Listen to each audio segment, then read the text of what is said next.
Hey, this is Mark A. Altman. And this is DAREN DOCHTERMAN. And this is Ashley Miller. And we are the Inglorious Treksperts.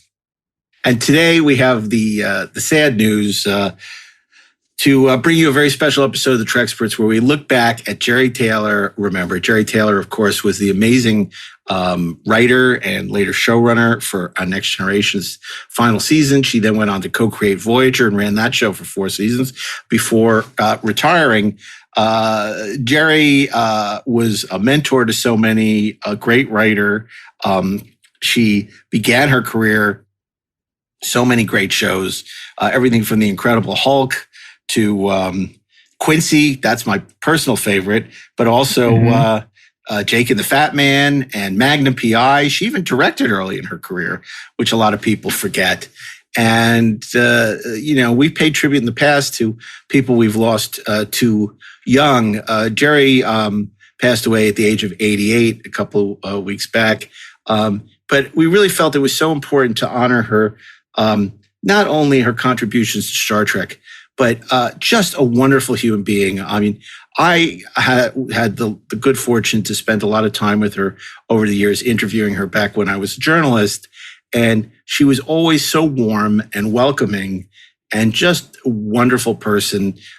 She was very kind. We shared many lunches and hours in her office as I peppered her with questions about Star Trek and later Voyager. And no matter whatever demands I made on her time, she never lost her positive attitude. And of course, we're so thrilled to invite to the podcast 2 people who knew her super well, who worked very closely with her and have nothing but respect and love for Jeri. And of course, I'm talking about, he began his career on Voyager. Bryan Fuller later went on to showrun and develop Hannibal. He also did the beloved The Pushing Daisies and helped create Star Trek Discovery. And of course, our other guest needs no introduction. He was the showrunner on later seasons of Voyager, as well as the co-creator and showrunner on Enterprise. He also wrote some of the best and most memorable episodes of Next Generation, as well as 2 of the movies with Ron Moore. And of course, I'm talking about BRANNON and BRAGA, and we're thrilled to have them join us to talk about Jeri's incredible life and contribution to Star Trek. Did you ever, do you have a favorite Jeri Taylor episode? I know for me, it's probably The Wounded, maybe The Drumhead.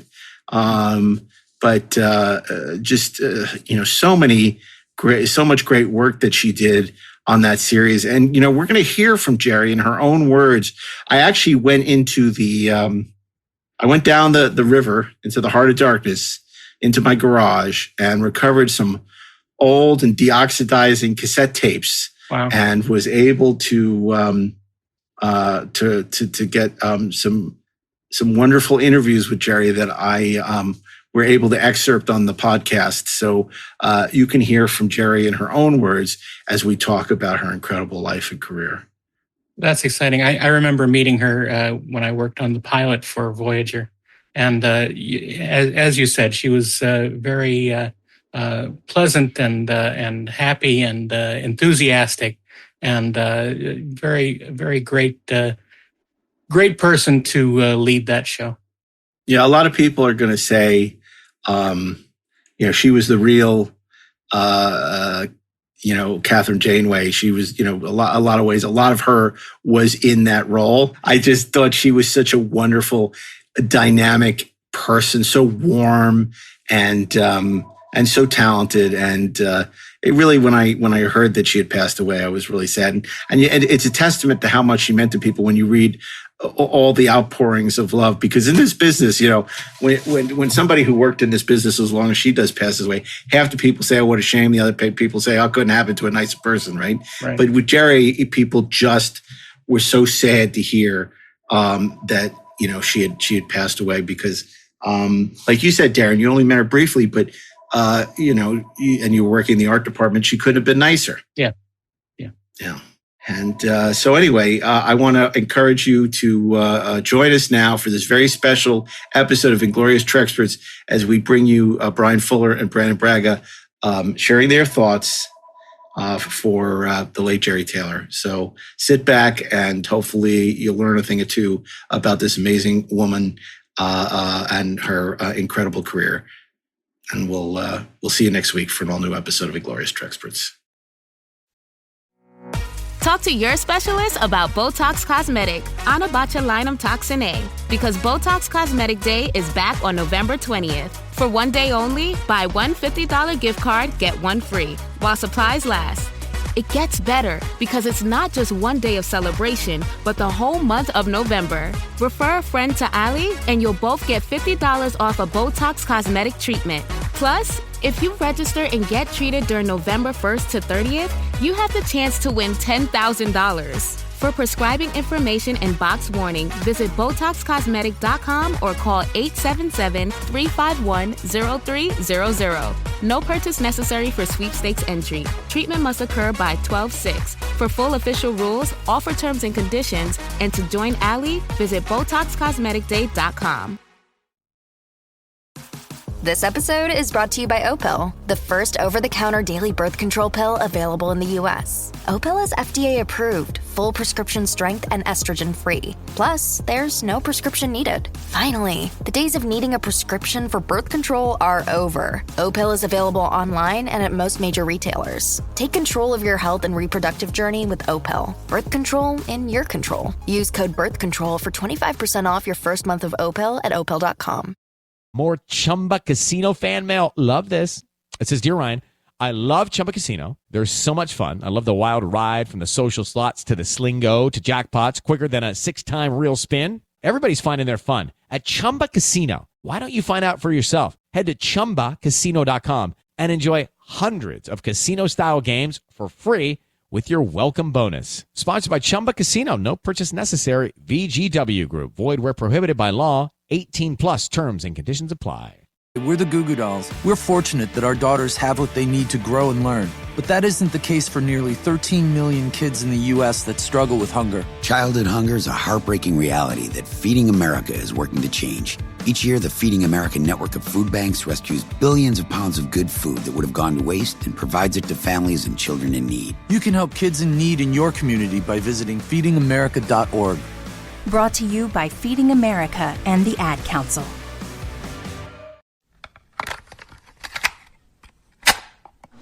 I don't know. I doubt it. I am not looking to imprint in that way. I don't think that Star Trek is a personality-driven show, and I think that everyone here really has as a goal making the best episodes that we can. And it's not, there's no cult of personality, and I would not want there to be, and I would not want to say, yes, I am going to do this, this, and this that's never been done before, because there is nothing broken about this show. The challenge will be to keep it to the same high standards that it's always maintained. I think we are all pretty much at one about the kind of thing that works. I am told by Michael that since I've been with the staff, that because I am a woman, there is a voice that is represented that maybe would not have been represented in exactly the same way. I'm frankly, and I said that I'm unaware of that. You know, I put forth my views and opinions and that sort of thing. And he says that there is that it's a nice mix. He wants a woman on Deep Space Nine for that reason. So there may be some kind of emotional injection that I provide that I'm not even aware of. And to that extent, yeah, maybe people will look and say, yes, I can see the hand of Jeri Taylor. I suspect that will be largely imaginary if they do. Hey, this is Mark A. Altman, and this is a special episode of Inglorious Treksperts, celebrating the life career of Jeri Taylor. And I am absolutely so thrilled that two of our people who knew her best career-wise and had the good fortune to have her as a partner in crime, a mentor, a part of the writer's room, a showrunner, all these different wonderful things are with us. And I'm talking about Brandon Braga and Bryan Fuller, two men who need no introduction. BB and BF. Yeah, there you go. BB and BF. Hey, guys. Good to see you, and it's always good to see Brandon. Likewise. I want to ask you kind of, it's been about a week since Jerry passed away. What can you tell us? Why is it so important that we get together to memorialize her life in terms of she was someone who really, I think that there are not a lot of great people in this business that nobody has anything bad to say about, right? She was somebody that people just across the board just loved and have a tremendous amount of respect for. And she had the benefit when she came on to Star Trek The Next Generation of having had a long and illustrious career. She had nothing left to prove. So just, if you can, just tell us a little bit about the initial thoughts about Jerry and maybe how you first came into her orbit, no pun intended. Brannon? I think it's important to memorialize Jerry because the Star Trek world knows who she is, and there may be some things they don't know. And we're going to give some more personal insights into what it was like to work with Jerry. And I think she deserves it. And you're right. I can't think of a single thing negative to say about Jerry. It's quite the opposite. And the way I met Jerry was I was an intern on Next Generation, and Michael Piller was putting a writing staff together. I think the only writer there at the time was Ron Moore. And what season was that? That was between seasons 3 and 4. And they hired Joe Menosky, and then I think it was Jerry Taylor. And she was, I had no idea who people were, what they did, or what titles meant. I knew nothing. That's kind of, the staff came together, and I very gradually got to know Jerry. And, I was in thinking about this. Michael Piller was my mentor, was the mentor who brought me in, and Jerry was the mentor who made sure I stayed, because it wasn't always successful. My initial writing career there wasn't always successful. And Jerry was really instrumental in helping me along and develop as a writer. And Michael, as great, as encouraging as he was, could be difficult. And he was also, at that point, acknowledging of the fact that he had a shipload of kids, right? The writer's room was a bunch of young people early in their careers or their first gig. So Jerry was the exact opposite of that. I mean, she had been on TV since the mid-'70s. I mean, she'd been on shows like Quincy, and in the '80s, she was on The Heat of the Night and Jake and the Fat Man, and lest us forget Blue Thunder, the short-lived TV series of the same name. And of course, Quincy looms so large, she ended up marrying one of her fellow writers on Quincy, and directed for Quincy. That's something that people don't talk about either, is that, in a time when there weren't a lot of female directors, I mean, Jerry directed a lot of network television. It's interesting that she never aspired to do that later on. So don't forget Little House on the Prairie. How could I forget Little House on the Prairie? Thank you, Brian. So what was your experience? Because you came in, obviously, Brian, much later. This was a time when Jerry was already showrunning a Voyager right before she did the handoff to Brannon. Can you tell us a little bit about what that environment was like and your experience getting to know Jerry and what she was like? Well, I think I benefited greatly from Brannon's relationship with Jerry and Jerry's mentoring of Brannon, because Brannon in turn paid that forward with me. And I know from just our conversations about Jerry that so much of how Brannon took me under his wing taught me specifically how to write Star Trek, which, also I wasn't very good at the beginning and may not have gotten that great, but I was good enough to stick around. But Brannon literally held my hand through the writing process. And I feel like I benefited almost in a next generation type of way from Brannon's experience being mentored so kindly by JERI and being, encouraged and supported and told literally what to do and what to write and how to survive in the situation. So I was coming in as sort of Brannon's protege, who was JERI's protege, and he was very kind and very generous, and there was no reason that I should have gotten the job given my skill set of where I was at. And I think Brannon really was paying JERI's kindness forward. So I benefited from that. And then brought me in to the Voyager writer's room, where he was essentially a number two to JERI. And for me, one of the things that I noticed immediately with Star Trek and JERI's presence on Star Trek was she just vibrated at a different frequency than everybody else. There was sort of this mad maleness of Star Trek, and she seemed to fly above it so smoothly and never took any kind of fraternal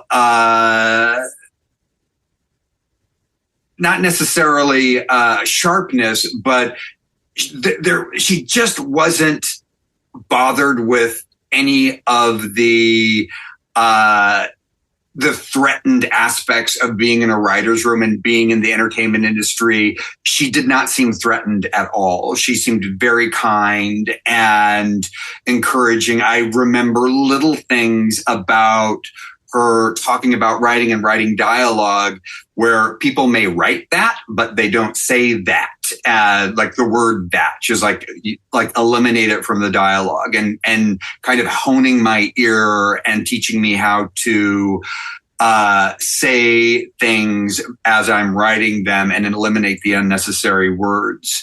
It was forbidden to go to the set. Producers frowned on anyone going to the set. We weren't given access to dailies and things of that nature. But JERI would say, go down to the set, just be quiet, hide in the corner. Every day when the dailies came in, she invited myself and Lisa Klink into her office, and we watched the dailies with her every day. And she would sort of have a running commentary about what she liked about the performances, what she didn't like about the performances. And there was whenever anybody was overacting, she would take a drink of water and say, make a meal of it. And just had this lovely, light way of giving critical feedback without ever making you feel stupid. And her kindness is what I will remember the most about her.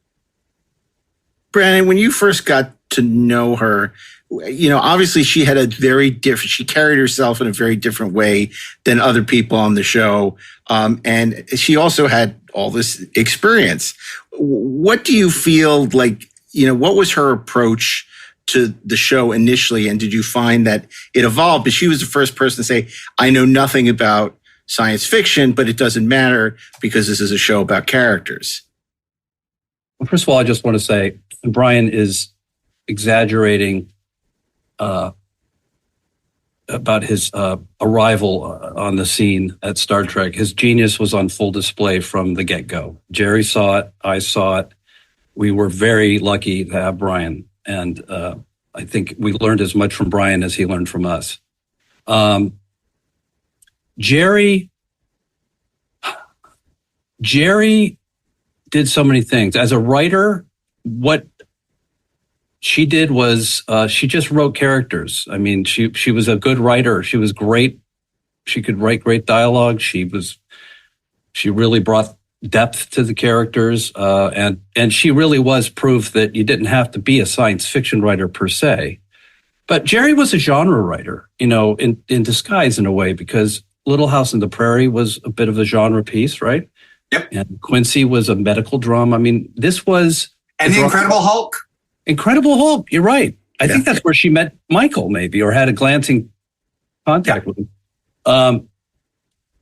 So she totally understood how to, she learned very quickly how to write all the, the Star Trek stuff. But at the core, it was character that mattered, and JERI, Brian kind of touched on this. She created a safe atmosphere. I mean, as far as writers' rooms go, we were very lucky because she created a truly safe space that cultivated people's voices.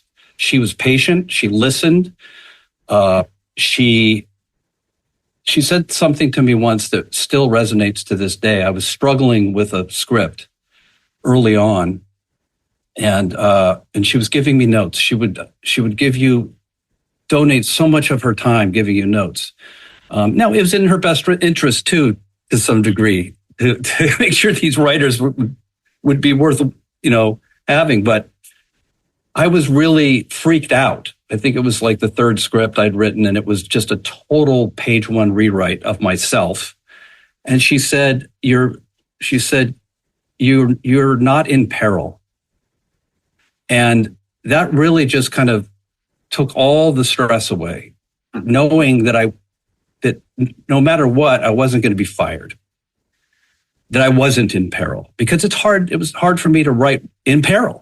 I mean, it's just distracting, and that's classic JERI, it really is. Everyone fantasizes that during a hiatus we'll get 10 scripts ready, but here, and I think everywhere, they're treated with tender, loving care. You don't just kind of churn out scripts. Each one is molded carefully and scrutinized line by line, and it's just such a careful effort that the time that it takes doesn't allow you to just accumulate, a big trunk load of scripts ready to go. I don't know if I answered your question. No, absolutely. And it's interesting because obviously Michael, by implementing the whole, open submission policy, which is it might as well be the 1800s, like to think about there was a time back in the day when scripts would be sent, from anyone, with a lawyer or signing a release form. But, you would think that, could JERI go in a different way? Like, I want to work with professional writers, but she was just as nurturing, if not more so, and inviting of new writers and wanting to find the next powerful voice out there as Michael was. I mean, look, a lot of Next Generation in particular, I think by the time Voyager came, Brian, you were the last family member to really new family member to come on, right? On Voyager? On Voyager. Yeah. Like under JERI's tenure, yes. I was sort of the last duckling under the wing. Right. On Next Gen, there was a revolving door. And for whatever reason, the more experienced writers would come in. And unlike JERI, who excelled immediately, they just wouldn't get it. The Star Trek just wasn't everybody's cup of tea. And every time, who was left? The young guys, these, as you say, ducklings. And I know Piller was frustrated. He wanted another JERI Taylor. And who can blame him? We were doing 26 episodes a year. I could have no conception at how incredibly stressful that was for him. And he was just on the hunt for another JERI. But a JERI Taylor is rare. And we never did really find another adult writer, Yeah, I mean, and it's true. If you look at it, I mean, both staffs were largely staffed by younger, people very early in their careers, or certainly not. I mean, because Voyager's the last thing that JERI did when she left and turned over the show to you. She went off and retired. I mean, this was the end of her career, and it was a great swan song. One of the things I want to talk to you about, because I did something which I very rarely do, but I braved my garage to find old cassettes. And I found these tapes of interviews I'd done with Jeri 80 years ago, whenever it was. And I listened to it for as long as I could tolerate my voice at the time. And, one of the things Jeri said back then, which I think she said a lot of times since, is that she wanted to help elevate the voices of the female characters. Obviously we see that with Janeway, which in a way is very much, a sort of romanticized version of Jeri, right? Would you say that? And then, also tried to find more she could do with Troy and Crusher.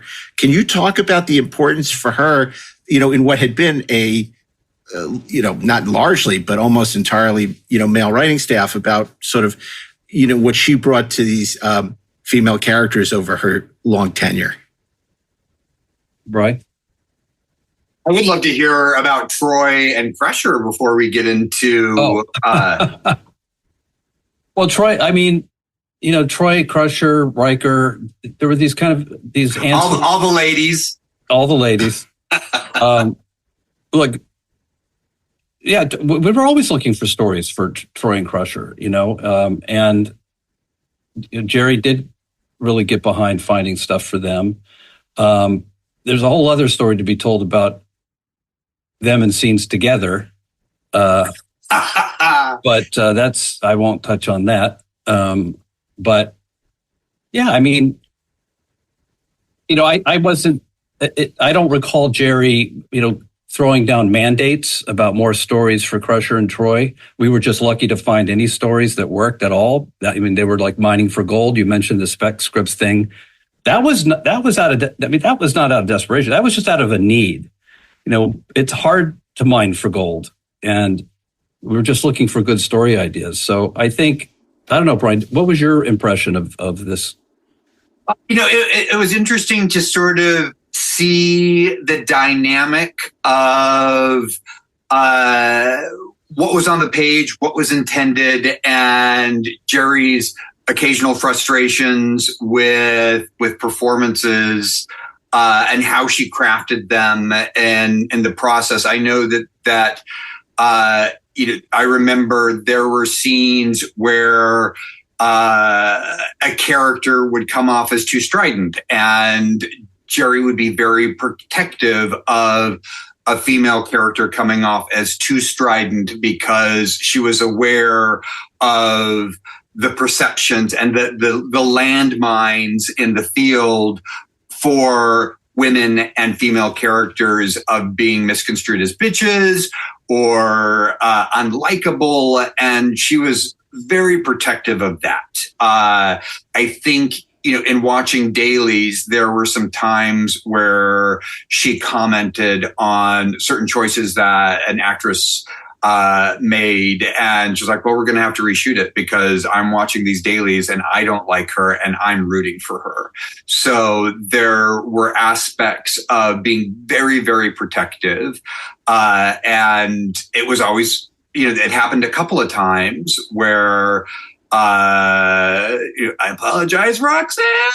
But she would, B'Elanna was a very tricky character, and she was very headstrong. And I think Roxanne was very dedicated to making sure that her strength was forward and didn't care about her being likable.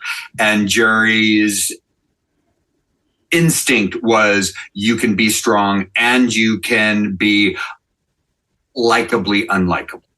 And that's how she was steering some of the stronger, more strident points. I think with Janeway, she was so protective of Janeway, and Pathways, I believe, was her novel, or right? That was that the name of her novel that she wrote. She wrote a couple of novels after she. That sounds right.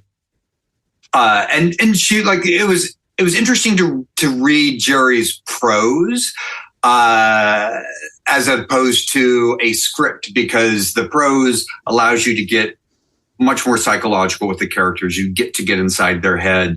And I found that almost more satisfying to read her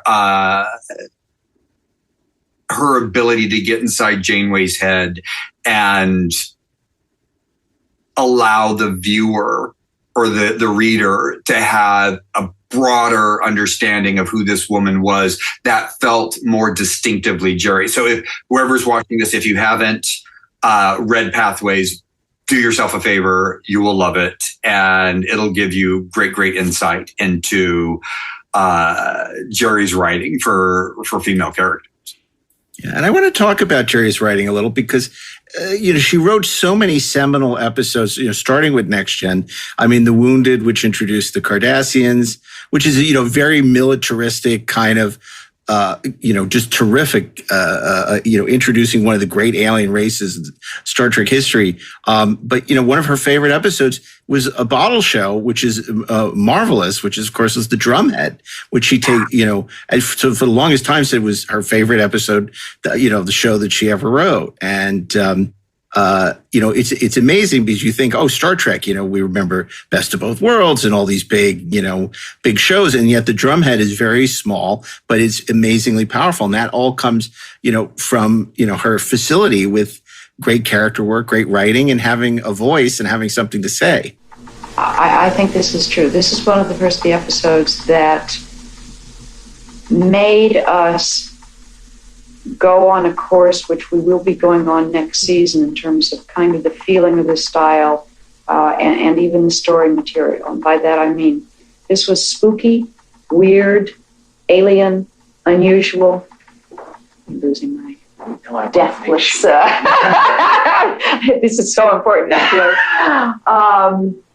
And we saw that, and it worked so well that we said, this.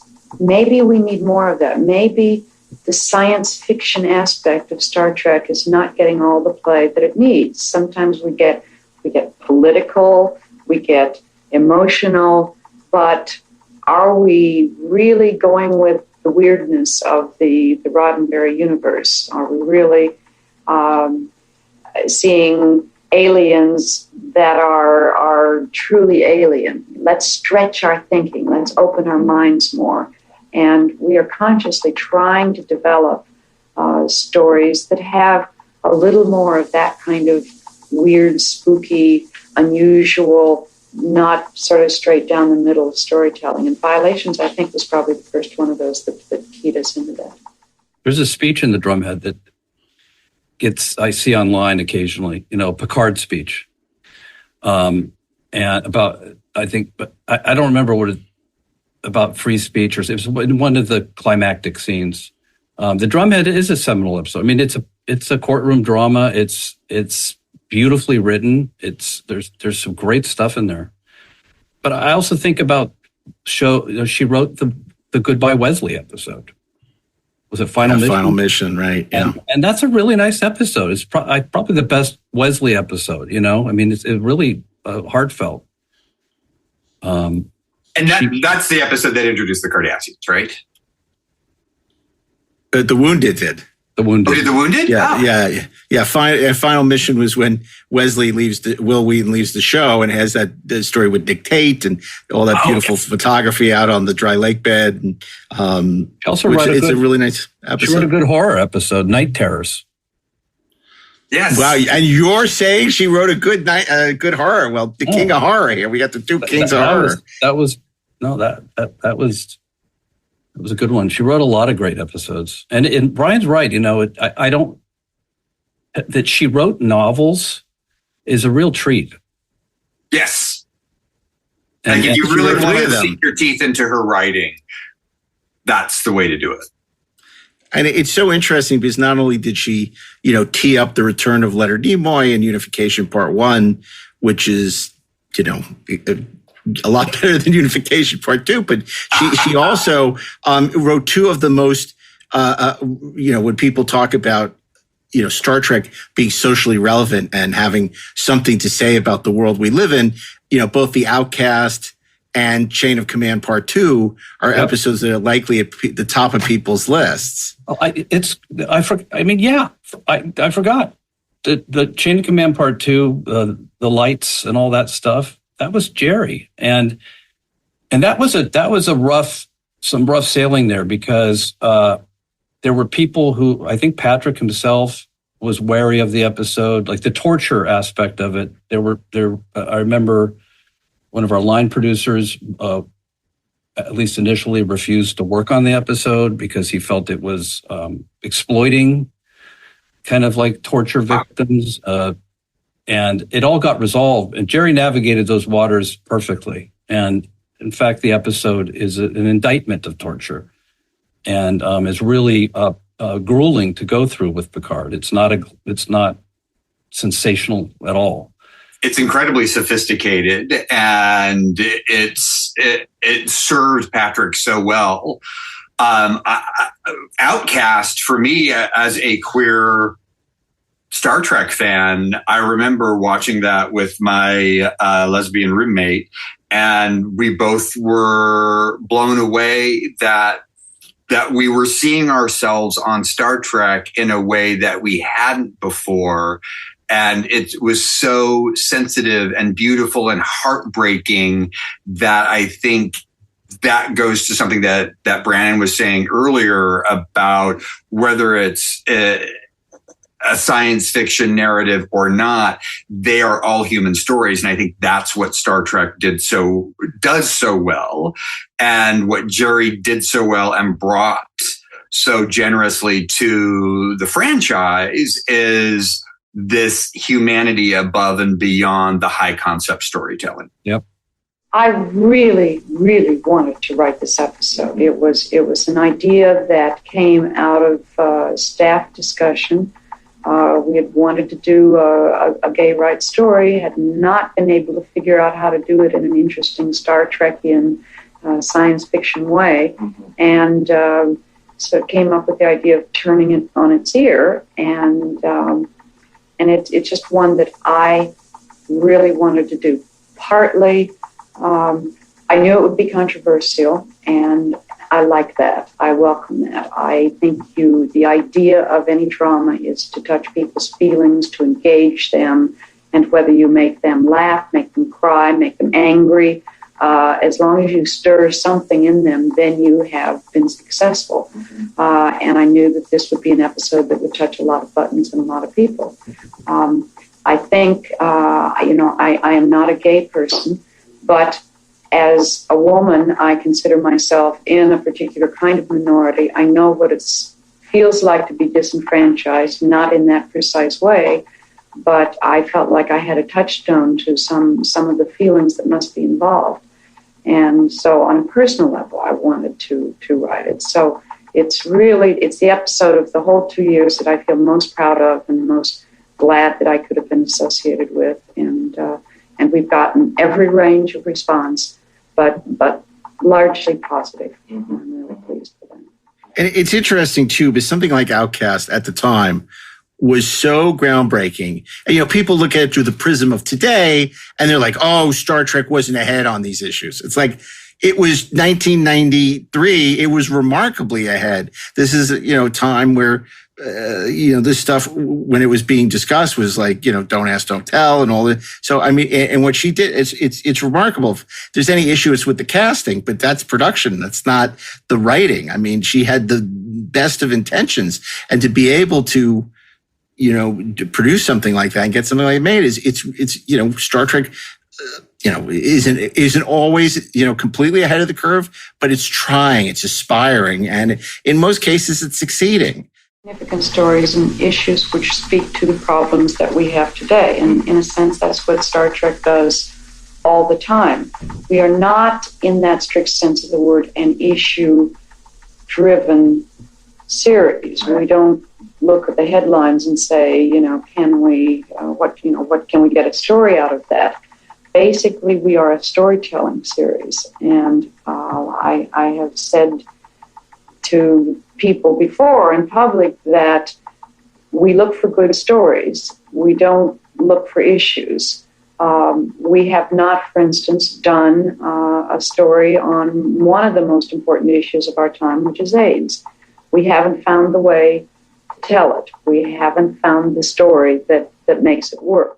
And then that continues, of course, with Voyager, and I got to ask you because we're all huge movie fans here. So this is going to be one of these inside baseball questions, which is more for me than anybody who's listening.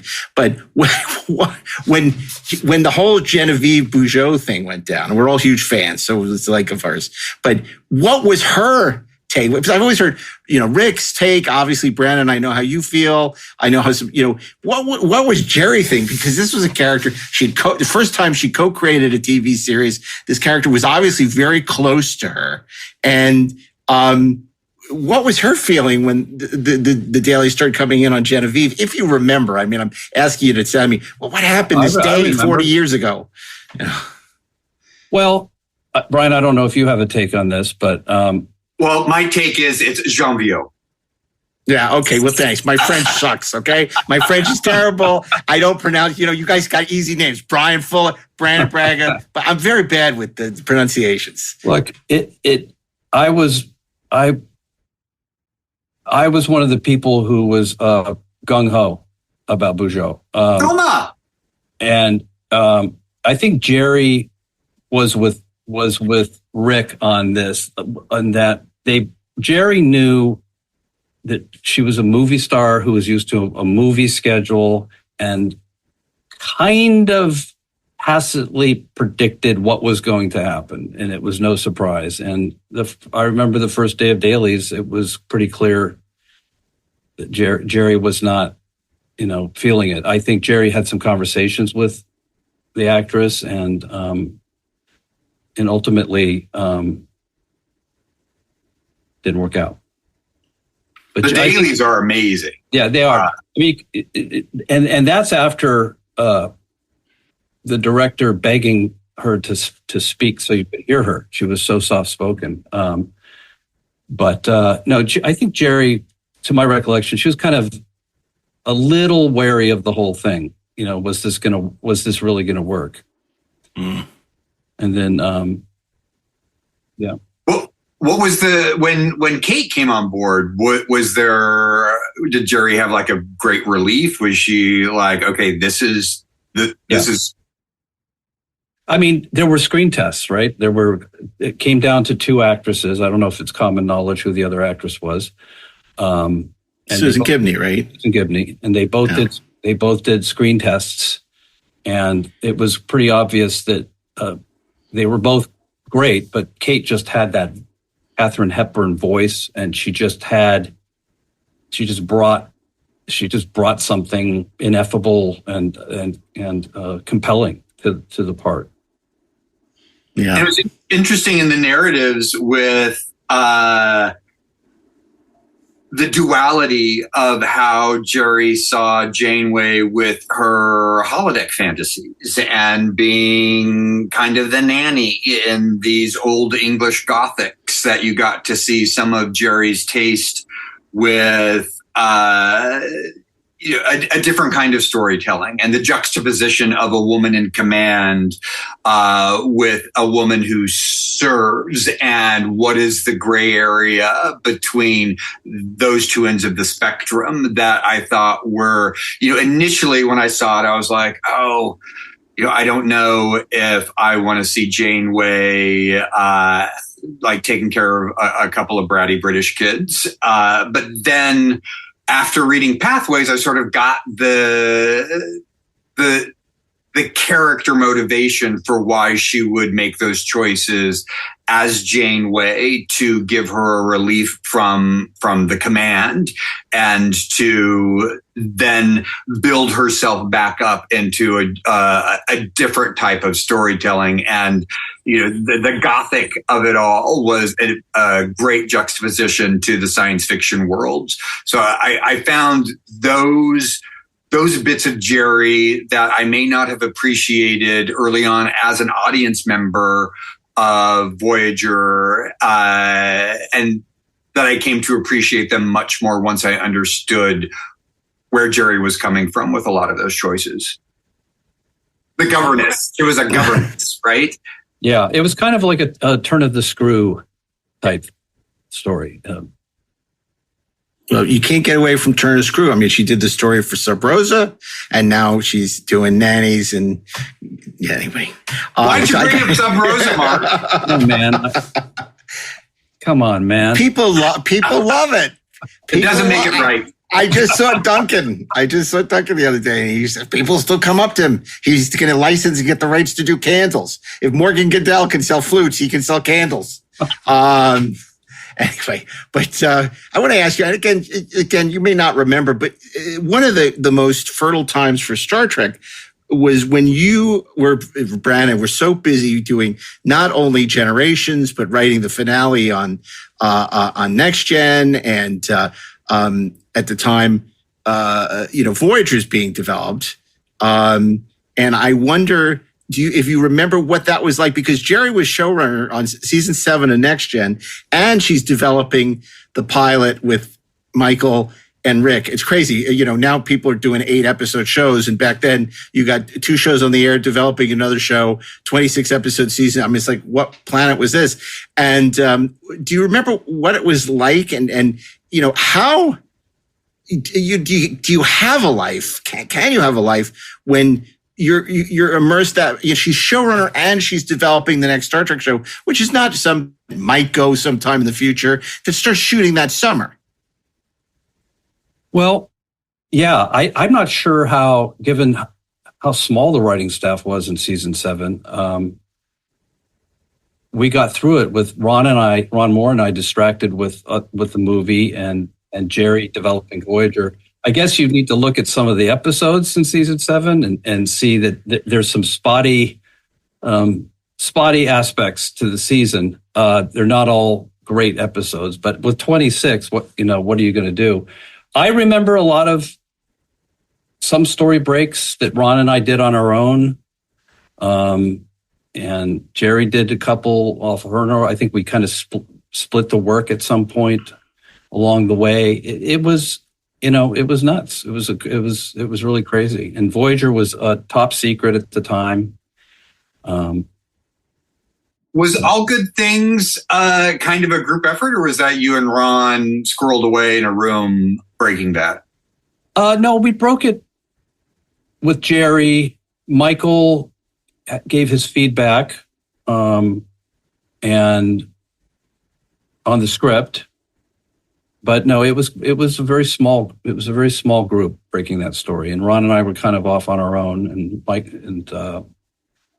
Michael had some notes we didn't like, but that's for the Michael Pillar podcast. Yeah, which we should do one day, but that's neither here nor there. So I absolutely, and I was thinking if we do this in Vegas again this year, it might be something we could do a Michael tribute. Because it's like you said it's overdue. But let me ask you this. Obviously, when you and your significant other, Ron, got separated, you were going to Voyager, he was going to Deep Space Nine. Do you remember when you first were handed that Voyager pilot? I mean, just what your reaction was to the premise of the show, and if this was something that excited you? I was already at Voyager. No, wait, I went to Voyager. Ron, you're right. I went to Voyager. He went to Deep Space Nine. That's right. Why do I know your career better than you do? There's something seriously wrong with that. So we didn't know a lot about Voyager. I snuck a copy out of JERI's office and got my hands on a copy early. And it was a great pilot. What it was missing was... Did she know that you snuck it out? I don't think so. Okay, then I don't feel so bad about sneaking the Enterprise script out. Right. That was karma. It's totally fine. It was just out of just eagerness on both our parts. And, but the pilot didn't have the caretaker banjo man thing going on. Like it was kind of missing something science fiction-y to it. It was a lot of politics and Maquis and stuff like that. And I think we all felt it needed something. it was missing, a little Twilight Zone aspect to it or something. And I don't know if it all worked or not, but it was real. What I remember when I was reading the pilot, I remember thinking Janeway was super cool. The character of the Doctor was, I knew was a great invention.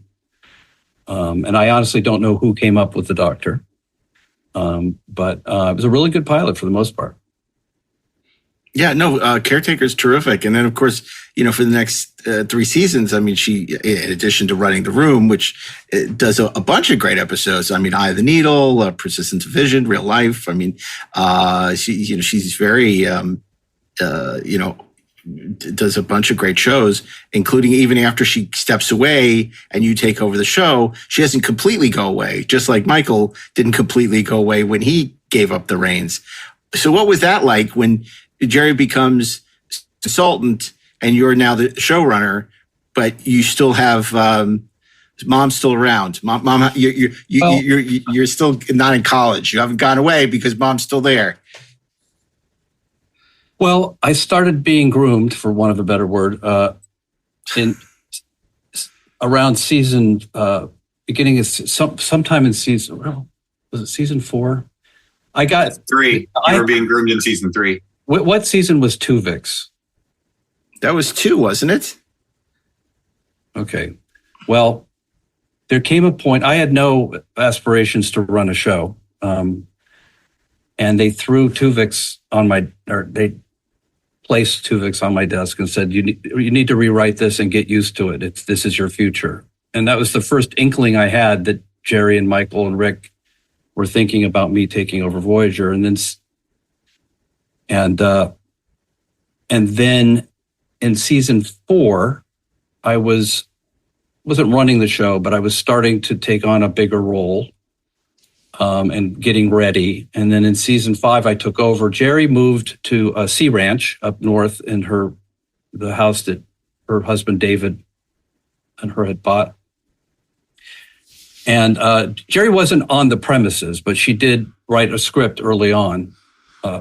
And a very good one. I think about a Kardashian, Jesus Christ. We'll just say it was speech impediment and did it right. Genevieve. A Kardashian, a Dr. Mengele type character whose research was being used.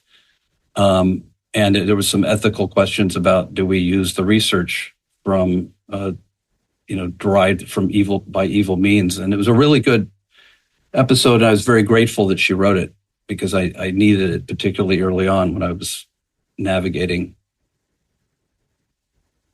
Yep. But it was interesting because when I came aboard, I had freelanced in terms of story pitches. But when I came aboard, Brannon, Jeri was kind of beneath Brannon with their hands out, but he was flying on his own in a lot of ways. And I think season 4 is one of the great seasons of Voyager. And then 5 was even greater. And it was clear that Jeri was there. She had influence, but she was also incredibly generous to let Brannon's voice find its pitch in a beautiful way. And that was really wonderful to see as, a baby writer watching showrunners train showrunners. And so I think Brannon, from my perspective, had his hands with a greater grip than he may have realized. On season 4, Jeri was behind him, making sure that he didn't fall off. But to have that level of confidence and ego death, however you want to call it, that she was allowing Brannon to fly was really interesting to see and really beautiful to see. And you may not have been aware of it as much as somebody from a different perspective but you were flying and she was just underneath you to catch you if you needed to be caught, but you didn't. And she was never forcing her agenda. She wanted you to find your voice, and she was allowing you to find your voice. I don't know if I would have had that level of ego death to allow somebody or to be able to give up the control in the way that she did to allow you to find your voice as a showrunner. But it speaks to how generous she is and how much she trusted and respected you. And now that I understand that, like, you are not in peril, beginnings of your relationship, it feels like that line was drawn through in a way that she could gently recede into the consulting position because you gained, maintained, and earned her respect in a beautiful way. And that was lovely to see. Brian, very beautiful sentiments.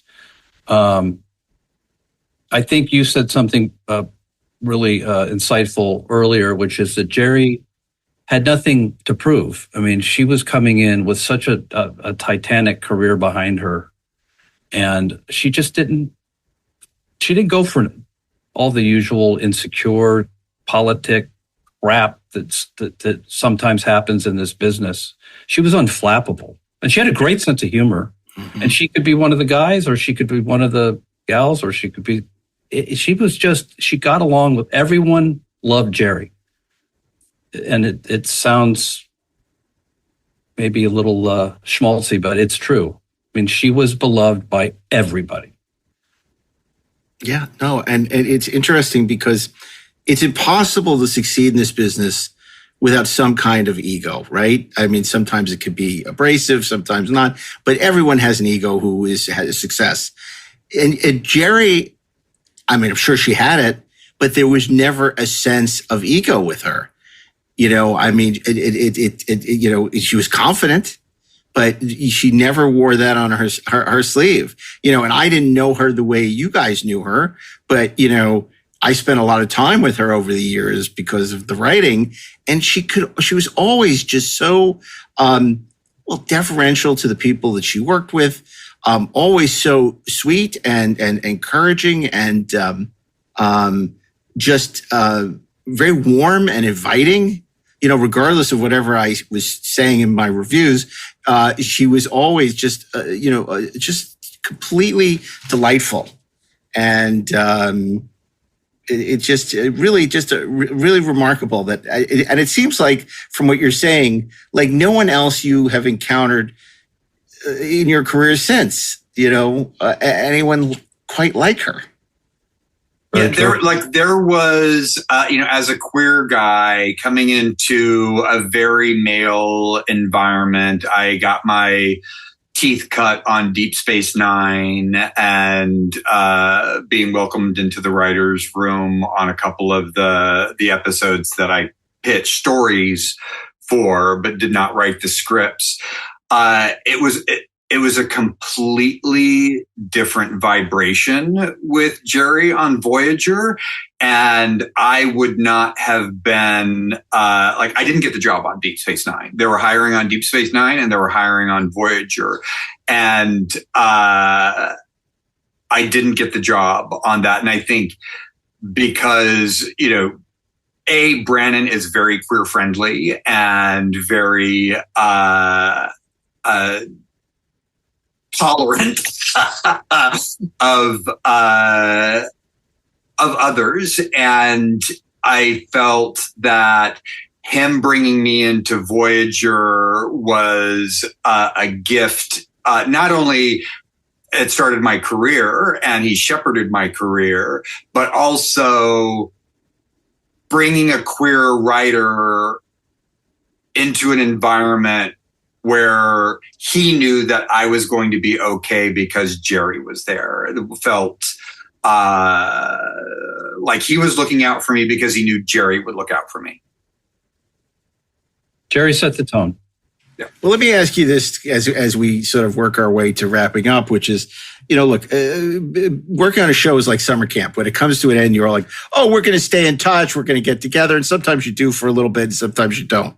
And, it doesn't mean that those people weren't, part of a special time in your life or you don't love them, but it's just you lose track because people go on to different things. Is Jerry someone that over the years you continued to be in touch with, or did you see her in these last 20 years? How long is this? It's like, oh my God. But, have you, because I know she made a conscious attempt. A lot of people who worked on these shows continue to talk about it. They do interviews. Jerry very much was like, when she was retired, she was retired. I know she did the creation convention a couple of years ago, but she was kind of like, I'm moving on to the next part of my life, which is enjoying my retirement. My career is behind me. I'm very proud of what I did, but I don't need to talk about it ad nauseum, right?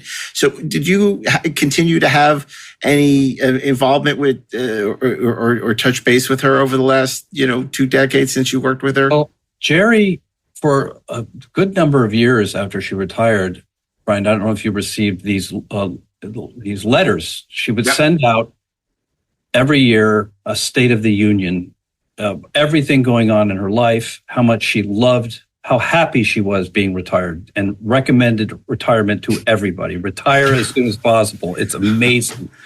And they were letters sent out wide.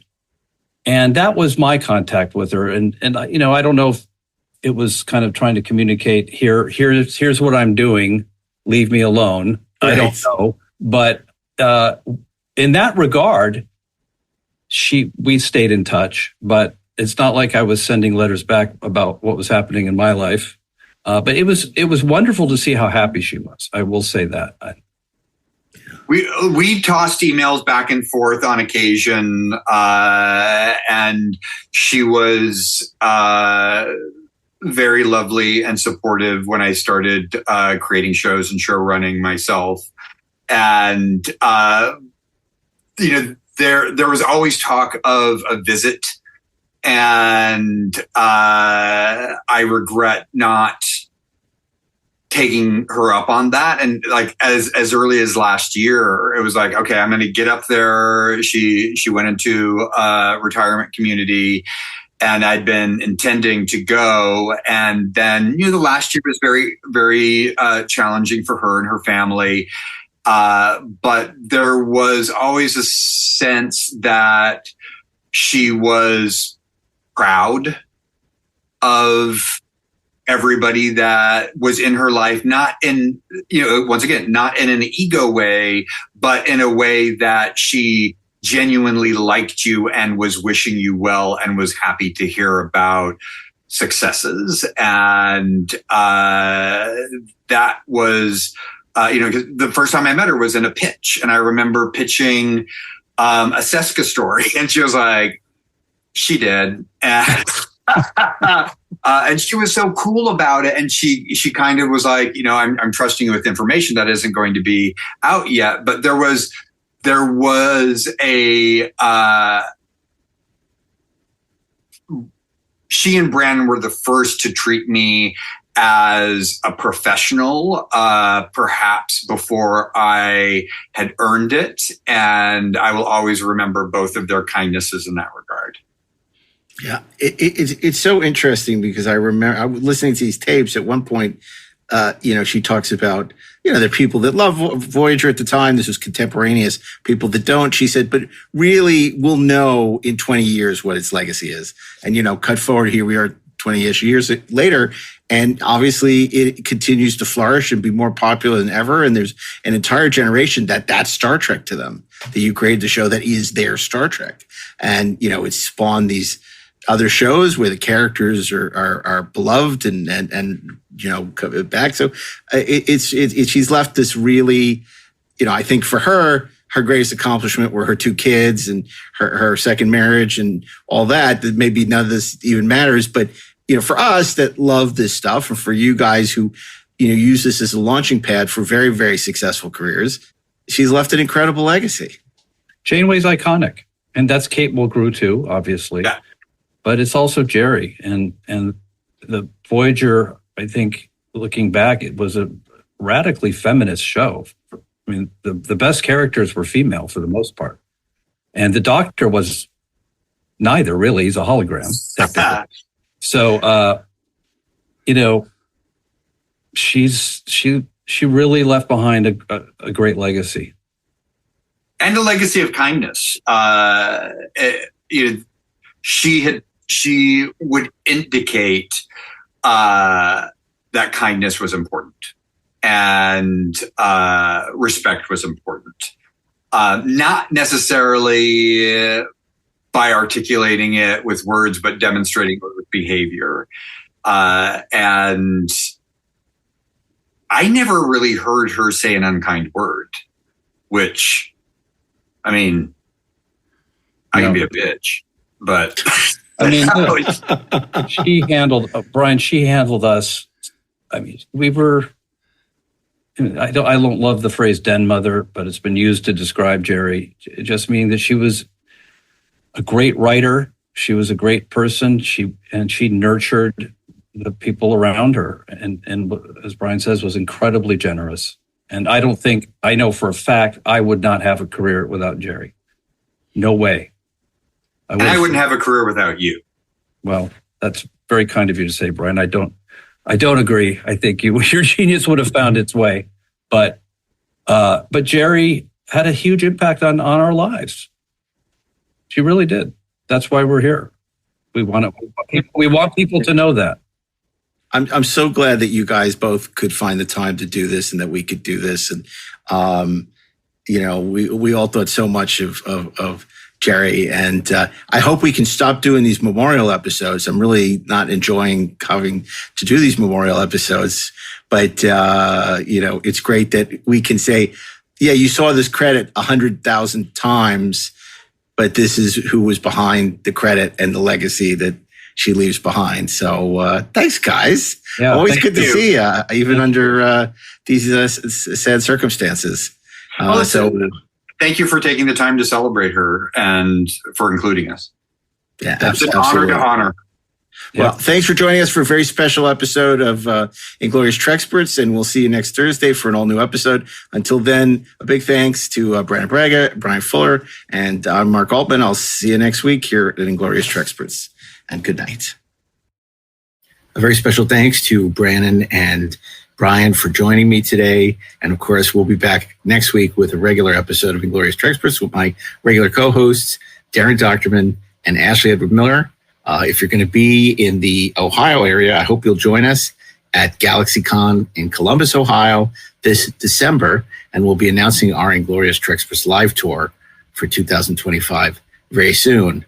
And stay tuned to this very podcast because the epic holiday specials are about to begin. You don't want to miss those, but we'll be back with a regular episode of Inglorious Treksperts next week. And as always, you can listen to them wherever you get your podcasts or on YouTube. And Treksperts Plus subscribers get video episodes 1 week prior to the original episodes dropping, as well as preview episodes of Deck 78 before they become available to our entire audience. So we hope to see you here on the Treksperts next week. And until then, keep on trekking, ingloriously, of course.